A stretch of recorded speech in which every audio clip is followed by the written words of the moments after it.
been thinking about violence, and really it is the essence of martial arts. Rory Miller has an excellent quote in is it the Drills book? It may have been the Drills book. It may have been the writing book. It may have been Meditations. He may have it in multiple places. I know he said it more than once and in a couple different ways. But Rory Miller has said that the essence of martial arts is the manufacture of corpses and cripples. And I agree. Fully, 100%. Mankind has been fighting, and you know this, Asia does not have any exclusive right or claim on the martial arts. It doesn't.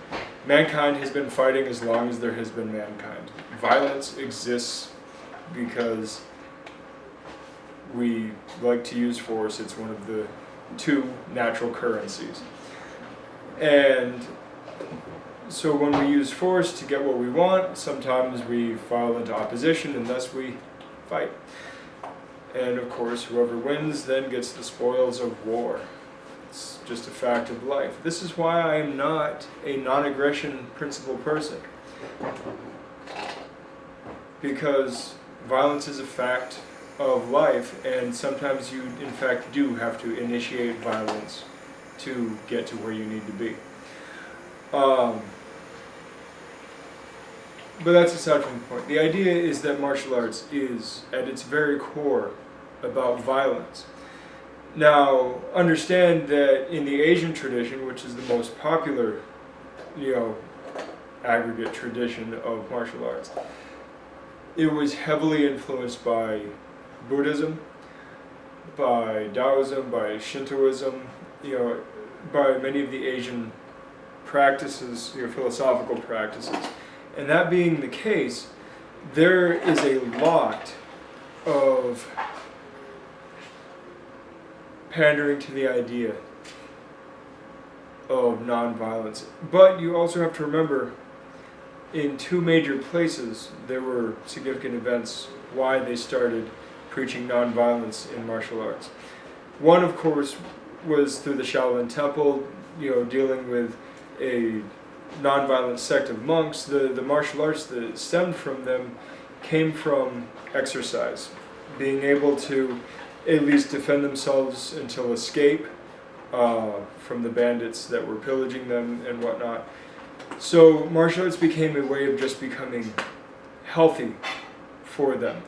And in fact, depending on what legends you subscribe to, it's very possible that the whole Bodhidharma story isn't even real, and if it was, he really would have taught them some, proto form of yoga type exercises and meditations in order to strengthen their bodies. And of course, he brought along with him dietary rules to help them eat better and whatnot. So there you have that, and that influenced the idea. Because of course Asia, China had martial arts before the Shaolin monks came along. Not every martial art is descended from Shaolin. China and that area of the world had been going to war long before Buddhism ever even erupted. And there were certainly martial traditions around that. So you have people on the personal development side of it that are saying, I train in this because it keeps me healthy and it keeps me prepared for a crisis eventuality. And then you have the other people on the other side saying, I train this because I'm going to war. Now, let's go over to the islands in Japan, and you got to realize that Korea brings Buddhism to Japan. And so it brings a very philosophical emphasis onto the warring states. You got to remember, the Japanese, the samurai were rat bastards. They were not honorable. They were not, all shiny and to-do. I mean, they took the names of daimyo and shogun. They literally destroyed the peasant class to get what they wanted. They created this hierarchical system based on, in fact, many of these Buddhist philosophies and some of the predecessor Shinto type philosophies and whatnot. But they created this whole thing, and then all of a sudden the Portuguese come in and accidentally drop off some guns, and well, that changed the whole landscape, and the rifled infantry changes them from the hero class, much like the phalanx did in Greece. And all of a sudden the age of the hero is gone. And so the swordsman doesn't have a name anymore. But that's okay, because you know what? I can train this instead of battlefield renown, I can train this for personal development.